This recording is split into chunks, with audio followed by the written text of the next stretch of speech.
اللہ پاک نے ہمیں قرآن پاک کی دولت عطا فرمائی ہے جسے ہر مسلمان نماز میں اور نماز کے باہر پڑھتا ہے، تلاوت کرتا ہے، سنتا اور سناتا ہے۔ اور اس قرآن پاک کے پڑھنے اور سننے سے اس کی زندگی میں ایک قسم کی تبدیلی اور انقلاب آتا ہے، اور وہ اپنے دل کے اندر ایک قسم کا سکون، راحت اور آرام بھی محسوس کرتا ہے۔ پھر اللہ پاک کی نعمتوں میں سے دوسری بڑی نعمت ہے رمضان۔ تو اللہ پاک نے ہمیں رمضان کا مہینہ بھی نصیب فرمایا ہے۔ 2 عشرے تقریباً اپنے اختتام کو ہیں، ایک مبارک عشرہ وہ آنے کو ہیں۔ تو ہمیں 2 باتیں سوچنی ہیں کہ کیا ہم نے ابھی تک جتنے روزے رکھے، کیا وہ روزے اس قابل ہیں کہ وہ کل قیامت کو ہمیں جنت میں داخل کروا سکیں؟ کیا وہ روزے اس قابل ہیں کہ وہ ہماری بخشش کروا سکیں؟ اگر یہ 20 روزے، یہ 19 روزے اس قابل ہیں کہ ان میں سے ہر ایک روزہ میری اور آپ کے نجات کا سبب ذریعہ بن سکتا ہے، تو ہم مبارکباد کے مستحق ہیں اور ہم خوش قسمت ہیں۔ اور اگر ان میں سے ہر روزہ ایسا ہے جس میں کہیں ہماری نظر غلط استعمال ہوئی ہے، کہیں ہماری زبان غلط استعمال ہوئی ہے، کہیں ہمارے کان غلط استعمال ہوئے ہیں، کہیں ہم اپنے سحری اور افطاری پر اعتماد نہ کر سکیں، تو پھر ہمیں آنے والے روزوں کی فکر کرنی چاہیے کہ بقیہ جو روزے ہیں ہم ان کی فکر کریں کہ وہ روزے ہم سے ضائع نہ ہو جائیں، بلکہ وہ روزے ایسے روزے بنیں کہ وہ کل قیامت کو مجھ اور آپ کو نجات اور خلاصی دلا سکے۔ اور اگر ہمیں یہی توفیق ملی کہ ہر وقت ہمیں ہمارا روزے کا احترام، روزے کی پابندیاں مد نظر رہی، تو سمجھ لیں کہ اللہ پاک نے ہمیں صحیح روزے رکھنے کی توفیق دے دی ہے، کہ یہی عبادت ہے کہ مومن اپنی عبادت کے بارے میں اپنے رب سے خوف اور ڈر بھی محسوس کرتا ہے، اور اسی طرح اپنے رب سے اس عبادت پر اجر کی طمع اور امید بھی رکھتا ہے۔ یرجون رحمتہ ویخافون عذابہ، کہ مومن کی شان یہ ہو کہ وہ اس پر بھی ڈر رہا ہو کہ کہیں میرے ان اعمال کی وجہ سے میری گرفت نہ ہو جائیں، اور یہ طمع کہ وہ بڑا رحیم ہے، ارحم الراحمین ہیں، اس نے رحمت کو عرش کے پیشانی پر لکھوا دیا ہے، تو وہ یقیناً میری عبادت کو قبول کرے گا، مجھے اجر عطا فرمائے گا۔ اللہ کے ولیوں میں سے ایک ولی گزرے ہیں، حامد العفاف رحمہ اللہ۔ اس سے اپنے کسی مرید نے یا کسی شاگرد نے، کسی محبت کرنے والے نے اس سے آ کر سوال کیا کہ آپ مجھے کوئی وصیت کیجیے، مجھے کوئی خاص بات بتلا دیں۔ تو انہوں نے فرمایا کہ تم اپنے دین کے لیے ایسا غلاف بنا دو جس طرح کا غلاف قرآن پاک کے لیے بنایا جاتا ہے۔ میں صرف اس بزرگ کی بات نقل کر کے دعا کراؤں گا، بور نہ ہو۔ تو انہوں نے فرمایا کہ تم اپنے دین کو ایسے محفوظ کر لو جس طرح قرآن پاک کو محفوظ کرنے کے لیے اس پر غلاف چڑھایا جاتا ہے۔ ہمارے گھروں میں قرآن پاک ہوں گے، شوکیس میں رکھے ہوئے، الماری میں رکھے ہوئے، جس کو ہم ایک رمضان میں اٹھا کر تلاوت کرتے ہیں، پھر شوکیس میں رکھتے ہیں۔ اس قرآن پاک کے لیے ہم ریشم کے کپڑے کا غلاف سلواتے ہیں۔ ہمیں کوئی کپڑا خوبصورت نظر آئے تو اس سے قرآن پاک کا غلاف سلواتے ہیں۔ یہ کسی زمانے میں ہوتا تھا، اب ہم قرآن پاک کا غلاف کس کپڑے سے سلواتے ہیں؟ معذرت کے ساتھ، چونکہ ہم نے معاشرے کے ساتھ چلنا ہے نا۔ جب ہم اپنی بچی کے لیے یا بچے کے لیے کپڑا سلوائیں اور اس سے تھوڑا سا کپڑا بچ جائے تو ہم کہتے ہیں یہ بچا ہوا کپڑا کیوں ضائع کیا جائے، اس سے قرآن پاک کے لیے غلاف بنا دیا جائے۔ ہم نے اپنے لیے سوٹ سلوایا تو درزی نے اس کے ساتھ بچا ہوا تھوڑا سا ٹکڑا وہ اس سوٹ کے اندر تیلی کے اندر پیک کر کے رکھوا کے بھیج دیا۔ اب ہم نے کہا اس کا کیا کریں؟ گھر والوں نے کہا قرآن پاک کا غلاف نہیں ہے تو قرآن پاک کا غلاف بنا دیں گے۔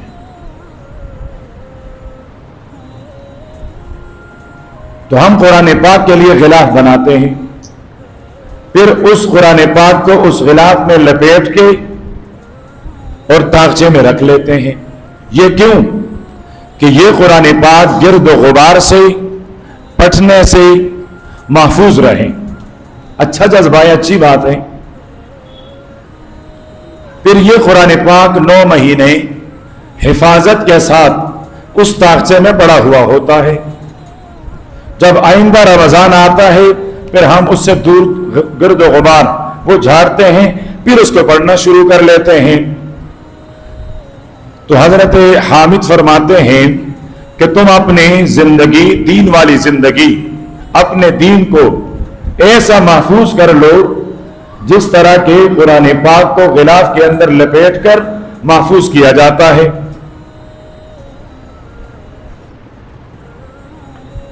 فرمایا اس کے لیے تمہیں 3 کام کرنے پڑیں گے۔ اگر اپنے دین کو غلاف میں لپیٹ کر آپ نے محفوظ بنانا ہے کہ میرا دین محفوظ ہو کر کل رب کے دربار میں پیش کیا جاؤں تو میرا دین محفوظ ہو، اس کے لیے کتنے کام؟ 3 کام کرنے پڑیں گے۔ 3 کام۔ پہلے نمبر پر ارشاد فرمایا کہ لایانی کلام اور باتیں، فضول گفتگو، اس سے احتراز کر لیں۔ اگر دین کی حفاظت چاہیے، اپنی دینداری کو محفوظ بنانا ہے، اپنے نیک عمل کو محفوظ بنانا ہے، پہلی بات یہ ہے کہ دین کو محفوظ بنانا ہے تو دین کو محفوظ بنانے کے لیے فضول گفتگو، لایانی گفتگو، بے ضرورت گفتگو، اس سے احتراز کیا جائے۔ اتنی گفتگو کی جائے جتنی گفتگو کی ضرورت ہے۔ تو فرمایا کہ اس سے تمہارا دین محفوظ ہوگا اور تمہارے دین کا غلاف بنا رہے گا۔ اب ہم سوچیں دن رات میں کتنی باتیں ہم ایسے کرتے ہیں جو ہماری آخرت کو بناتے ہیں، اور کتنی ساری باتیں ایسے کرتے ہیں جو ہماری آخرت کو برباد کر دیتی ہیں۔ یہ ہر انسان اپنے ساتھ خود مواخذہ کریں، خود حساب کریں، خود دیکھیں۔ دوسرے نمبر پر ارشاد فرمایا کہ اگر اپنے دین کو محفوظ بنانا ہے تو لوگوں کے ساتھ خلط، لوگوں کے ساتھ میل جول اتنا رکھیں جتنی کی ضرورت ہے۔ لوگوں کے ساتھ میل جول، اٹھنا بیٹھنا، چلنا پھرنا، گپ شپ، مذاق، ہنسی، معاملات، یہ تمام اتنے رکھیں جتنی حد تک کہ اس کی ضرورت ہے۔ ضرورت سے زیادہ نہ آپ کسی کے ساتھ مشغول ہوں، نہ کسی کے ساتھ بیٹھیں، نہ کسی کے ساتھ چلیں پھریں، نہ کسی کی مجالست اختیار کریں، نہ میل جول رکھیں، تو آپ کی دین محفوظ ہوگی۔ اس لیے کہ دین کا بہت سارا حصہ اس کا تعلق آپ کے دوستی پر ہے. اگر آپ کا دوست، آپ کا ہم نشین، آپ کا ہم مجلس اچھا آدمی ہے تو اچھائی کی طرف آپ کا میلان ہوگا، اور اگر آپ کا ہم نشین، آپ کا دوست، آپ کا ہم بیٹک وہ کوئی برا بدکار گناہگار آدمی ہے تو ظاہر بات ہے پھر تمہارا سفر بھی اسی راستے پر ہوگا. تو فرمائیں کہ لوگوں کے ساتھ میل جول اتنا رکھیں جتنی کی ضرورت ہے. تیسرے نمبر پر ارشاد فرمایا کہ اگر آپ کو اپنی دین محفوظ بنانی ہے تو دین کے حفاظت کے لیے آپ اتنی دنیا کا انتخاب کریں، دنیا کے اس مقدار کو چنیں جو آپ کی ضرورت ہے. ضرورت سے زیادہ دنیا کو دنیا والوں کے لیے چھوڑ دیں تو آپ کا دین محفوظ ہو جائے گا. کہ آپ کی گفتگو ضرورت کے مطابق ہو، لوگوں کے ساتھ میل جول ضرورت کے مطابق ہو، اور دنیا ضرورت کے مطابق. تو فرمایا کہ سمجھ لینا کہ آپ نے اپنے دین کو محفوظ کیا، اور ایسے محفوظ کیا جیسے کہ قرآن پاک کو غلاف میں لپیٹ کر محفوظ کیا جاتا ہے. اب اگر یہ باتیں ہم سب کو یاد ہیں اور دل کی تختی پر لکھ دی گئی ہیں تو ہم اپنے دین کے بارے میں خود اندازہ لگا سکتے ہیں کہ ہمارا دین کتنا محفوظ ہے اور کتنا غیر محفوظ. اور اللہ کا قانون یہ ہے کہ من جاء بالحسنہ فلہ عشر امثالہا، جو میرے دربار میں ایک نیکی لے کر آئے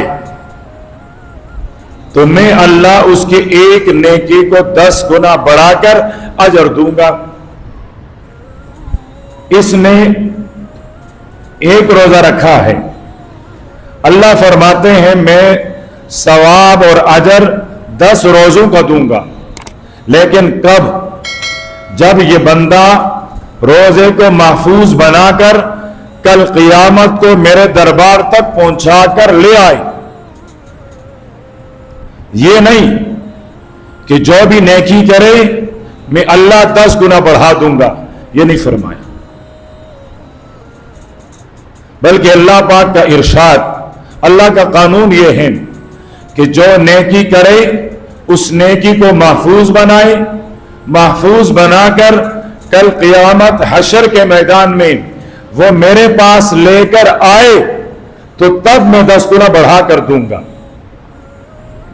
تو ہم نے اعمال بھی کرنے ہیں اور اپنے اعمال کو محفوظ بھی بنانے ہیں. اب ہم نے یہاں عمل کیا، عشاء کی نماز تراویح ہم نے ادا کیے، یہ بھی عبادت ہے. ہم دین کی باتیں سن رہے ہیں. یہاں سے نکل کر ہم نے کسی اللہ کے بندے کو گالی دی، یہاں سے نکل کر ہم نے اللہ کے کسی بندے کے ساتھ جھگڑا کر کے اس پر ظلم کیا، ہم نے کسی بندے کا مال چرایا، تو یہاں تو نیک عمل بھی کیا لیکن اس نیک عمل کو گناہ سے برباد بھی کرایا. تو اللہ پاک فرماتے ہیں کہ جب تم نیک عمل کر کے میرے دربار میں لے کر آؤ تو پھر میں تیرے اعمال کی قدر کروں گا.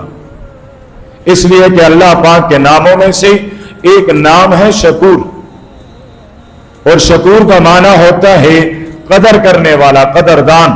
تو اللہ پاک اعمال کا قدردان ہے. اللہ ہمارے اعمال کا قدر فرماتے ہیں، لیکن شرط یہ ہے کہ ہم اعمال محفوظ کر کے رب کے دربار تک پہنچا دیں. پھر یہی بزرگ فرماتے ہیں کہ لوگ زاہد بننا چاہتے ہیں، تقوادار بننا چاہتے ہیں، عبادت گزار بننا چاہتے ہیں، تو زہد، تقوی، پرہیزگاری اس کی اصل کیا ہے؟ تو یہاں بھی انہوں نے 3 باتیں ارشاد فرمائی ہیں. زہد، پرہیزگاری، فرمایا اس کی بنیاد 3 باتیں ہیں. اب ہم روزے کیوں رکھتے ہیں؟ ہم پرہیزگار بن جائیں. تراویح کیوں پڑھتے ہیں؟ ہم پرہیزگار بن جائیں. قرآن پاک کی تلاوت کیوں کرتے ہیں؟ پرہیزگار بن جائیں. قرآن پاک کی تلاوت کیوں سنتے ہیں؟ ہم پرہیزگار بن جائیں. تو فرمایا کہ پرہیزگار بننے کے 3 اصول ہیں. پہلی اصل یہ ہے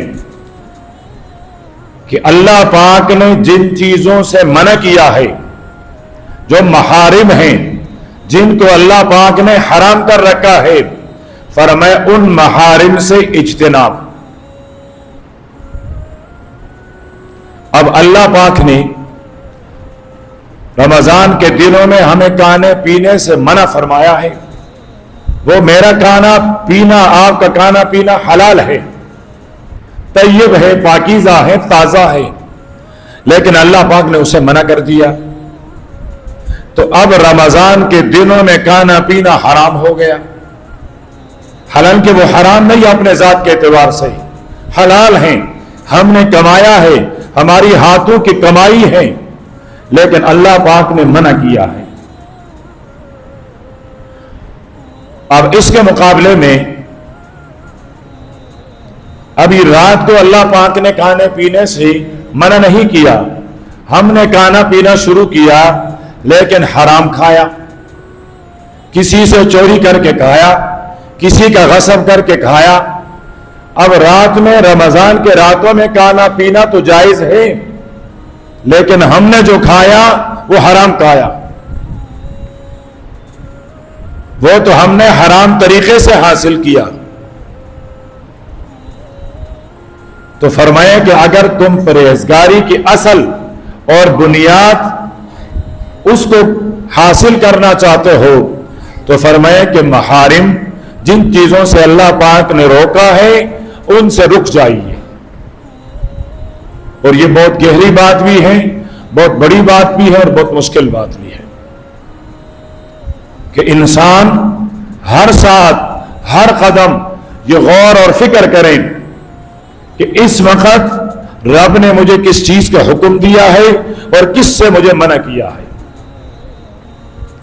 حضرت جنید بغدادی رحمت اللہ علیہ کے پاس ایک مرید نے ایک عرصہ لگایا. ایک دن عرض کرنے لگے اپنے شیخ سے، جنید بغدادی رحمت اللہ علیہ سے، کہ حضرت وہ فلاں پیر ہیں، ان کے مرید 6 مہینے ان کے پاس گزارتے ہیں، 6 مہینے کے بعد ان کے کرامات ظاہر ہوتے ہیں. وہ فلاں پیر ہیں، ان کے پاس لوگ 1 سال گزارتے ہیں، سال کے بعد ان کی کرامتیں ظاہر ہو جاتی ہیں. اور ہمارا آپ کے ساتھ عرصہ گزر گیا، ہم نے تو آپ کی کوئی کرامت نہیں دیکھی، آپ ہوا پر اڑ کر نہیں جا رہے ہیں، آپ نے اپنا مصلی دریا پر بچھا کر آپ نے نماز نہیں پڑھی. اسی کو جو بات عقل کے عادت کے خلاف ہو اسے کہا جاتا ہے کرامت. حضرت عمر رضی اللہ تعالی عنہ پیغمبر کی منبر پر بیٹھے ہیں، خطبہ دے رہے ہیں مسجد نبوی میں، ایک دم آواز دی، یا ساریہ الجبل، اے لشکر والو پہاڑی کا خیال رکھ لو. سننے والے حیران ہو گئے، ساریہ الجبل، لشکر والو پہاڑی کا خیال رکھو، خطبے میں کیا مناسبت ہے؟ پھر اپنا خطبہ جاری رکھا. فارغ ہوئے تو لوگوں نے پوچھا، حضرت آپ نے یہ آواز لگائی، فرمایا فلاں لشکر، اس کے پیٹھ پیچھے سے دشمن حملہ کرنے والا تھا، تو میں نے یہاں سے آواز لگائی ہے لشکر کے امیر کو کہ اپنے پشت کو اپنے پیٹھ کی طرف خیال کریں، اور پہاڑی کی طرف سے آپ پر حملہ ہو رہا ہے.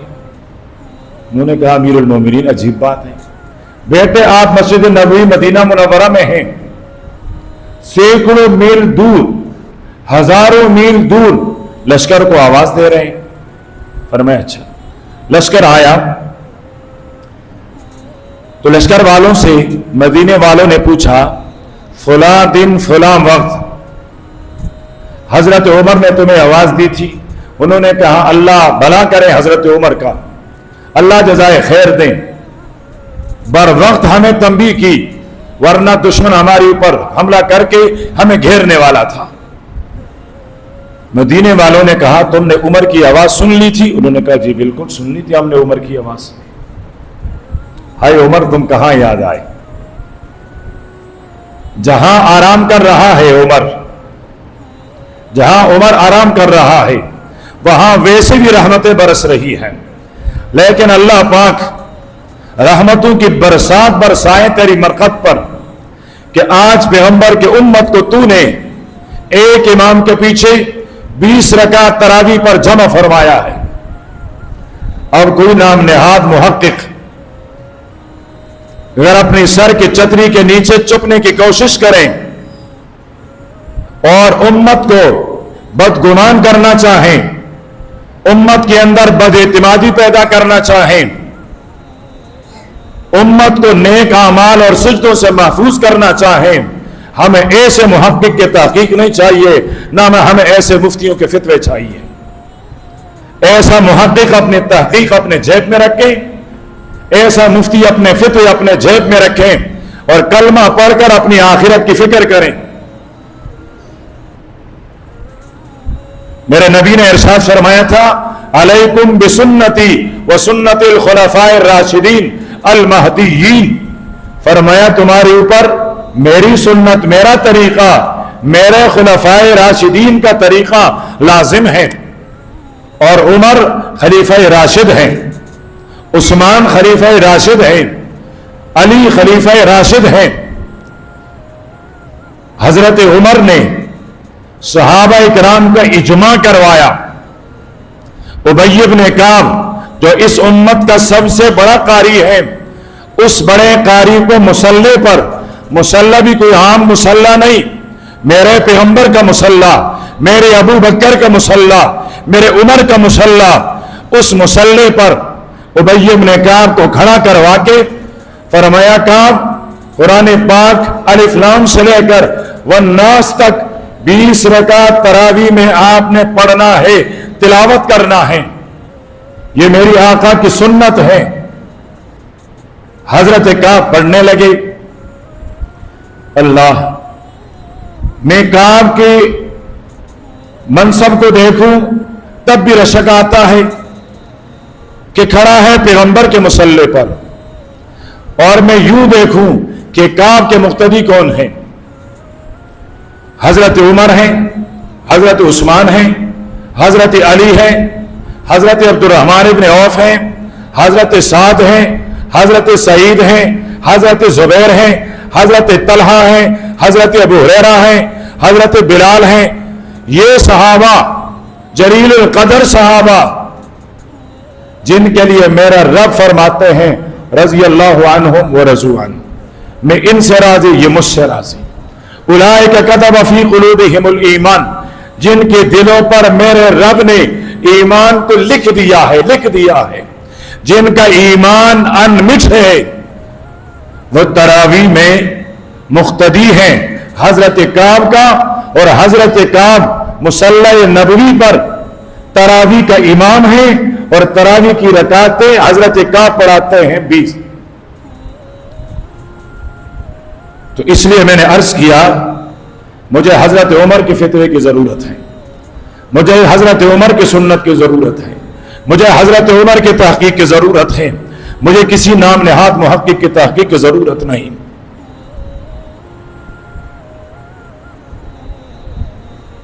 میرے نبی نے ارشاد فرمایا میرے امت میں 30 بڑے بڑے دجال پیدا ہوں گے۔ وہ 30 بڑے بڑے دجال کیا کریں گے؟ ان کا کام کیا ہوگا؟ وہ نبوت کا دعویٰ کریں گے، وہ لوگوں کو کہیں گے ہم نبی ہیں، ہمارے پیچھے آؤ۔ وہ بڑے بڑے دجال کیا کریں گے؟ ان کا کام کیا ہوگا؟ وہ اللہ کے دین اور احکامات کے بارے میں لوگوں کے ذہنوں میں تشویش پیدا کریں گے، شک پیدا کریں گے لوگوں کے ذہنوں میں۔ وَأَمَّا الَّذِينَ فِي قُلُوبِهِمْ زَيْغٌ فَيَتَّبِعُونَ مَا تَشَابَهَ مِنْهُ، جن کے دلوں میں ٹیڑھا پن ہے، ان کی زبانیں ہمیشہ ٹیڑھی باتیں تلاش کریں گے، ہمیشہ اختلاف کو تلاش کریں گے، وہ ہمیشہ تفرقہ بازی کو تلاش کریں گے۔ تو ہم نے حضرت عمر کے سنت پر عمل کر کے 20 رکعت تراویح پڑھنی ہے اور پورا مہینہ پڑھنا ہے۔ کتنا؟ پورا مہینہ، یعنی 20 دن۔ ختم جو آج ہو گیا، آج ختم نہیں ہو گیا؟ تراویح ختم نہیں ہوئی؟ اچھا، ویسے مجھے خوشی بھی ہے، بہت زیادہ خوشی ہے، تھوڑا سا گلہ بھی ہے۔ خوشی بہت ہے، گلہ تھوڑا سا۔ خوشی اس بات کی ہے کہ آپ کی مغرب کی نماز اور آپ عشاء کی تراویح پہلی رمضان سے لے کر ابھی تک تقریباً ملتے جلتے ہیں، تقریباً۔ ایک آدھی صف کی اگر کمی زیادتی آ جائے تو آ جائے، لیکن مغرب کی نماز اور عشاء کی تراویح یہ تقریباً الحمدللہ اچھا ہے، اس پر میں بہت خوش ہوں۔ اور اس پر زیادہ خوشی ہے کہ مغرب کی نماز میں اکثریت جوانوں کی ہے۔ آپ نے نوٹ کیا ہو نہ نوٹ کیا ہو، لیکن مجھے نوٹ کرنا ہوتا ہے، اس پر خوشی ہے۔ وہ جو تھوڑا سا گلہ ہے وہ فجر کی نماز میں ہمارے کچھ گمشدہ نمازی ہیں، مجھے ان کی تلاش ہے، جو پہلی رمضان کو بھی مجھے ملے، دوسرے رمضان کو بھی، تیسرے کو بھی، چوتھے پانچویں کو، اس کے بعد پھر وہ آہستہ آہستہ غائب ہونے شروع ہو گئے۔ اس کو کسی نے اغوا کیا ہے، پتہ نہیں کیا ہوا، لیکن وہ میرے نمازی جو شروع کے 5 دن فجر میں مجھے ملتے تھے ابھی مجھے نہیں ملتے ہیں، اس لیے کہ پہلے دن یہ والا چھت بھی بھرا ہوا تھا، اوپر والا بھی بھرا ہوا تھا، اور اوپر والے میں بھی جن کو پتا تھا وہ چلے گئے، جن کو نہیں پتا تھا وہ پیچھے کھڑے انتظار کرنے لگے، ان سے جماعت چلی گئی۔ اس لیے کہ میں فجر چونکہ اوپر بالائی منزل پر پڑھتا ہوں تو اوپر والوں کا مجھے پتا ہے، نیچے والوں کو اللہ جانتا ہے۔ پھر 2-3 دن کا معمول رہا، پھر آہستہ آہستہ 2 صفحے کم ہوئی، پھر 3 صفحے کم ہوئی، پھر 4 صفحے کم ہوئی۔ اب اوپر جو میری مقتدی ہیں ان کے تعداد 3 صفحے ہیں، میری مقتدی فجر کی نماز میں اوپر ان کے تعداد 3 صفحے ہیں، تو وہ جو باقی صف والے ہیں وہ مجھ سے گم ہو گئے ہیں۔ تو ان سے میرا گلہ بھی ہے، شکوہ بھی ہے کہ اللہ کے بندو میں تم سے کچھ مانگتا تو نہیں ہوں، آ جاؤ اپنی نماز تو پڑھ لو۔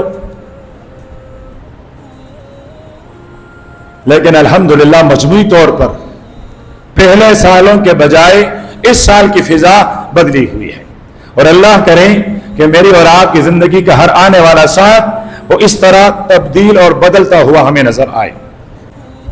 تو فرمایا کہ اگر تم زہد چاہتے ہو، میں کہیں اور چلا گیا، اگر تم زہد چاہتے ہو تو محارم سے اجتناب کرو۔ دوسرے نمبر پر ارشاد فرمایا اگر تم پرہیزگاری کی بنیاد چاہتے ہو تو اللہ پاک نے جو چیزیں فرض کی ہیں، اللہ پاک نے جو چیزیں فرض کی ہیں، خواہ وہ آسان ہیں خواہ وہ مشکل ہیں، فرائض کو ادا کریں۔ نماز فرض ہے، مشکل ہے تو تب بھی ادا کرنا ہے، آسان ہے تو تب بھی ادا کرنا ہے۔ روزے فرض کیے ہیں، اب روزے اگر مشکل ہیں تب بھی تو رکھنے ہیں، اور اگر آسان ہے تو تب بھی رکھنے ہیں۔ اس شہر والوں نے وہ سخت گرمی کے دنوں میں روزے بھی رکھے، اور اس شہر والوں نے جنوری اور فروری کے روزے بھی ضائع کیے۔ دونوں قسم کے لوگ موجود ہیں۔ اس شہر کے باسیوں نے اس گرمی میں بھی پسینے میں نہاتے ہوئے تراویح کی نمازیں پڑھی، اور اب یہ آسان تراویح بھی ضائع کیے ہوں گے۔ تو فرمایا کہ اگر تم زہد چاہتے ہو تو زہد کے لیے ضروری ہے کہ آپ فرائض کو ادا کریں، اور خواہ وہ فرائض مشکل ہو خواہ وہ فرائض آسان ہو تمہیں ادا کرنا ہے۔ تیسری اور آخری بات ارشاد فرمائی کہ دنیا کو دنیا والوں کے لیے چھوڑیں، دنیا کو دنیا والوں کے لیے چھوڑیں،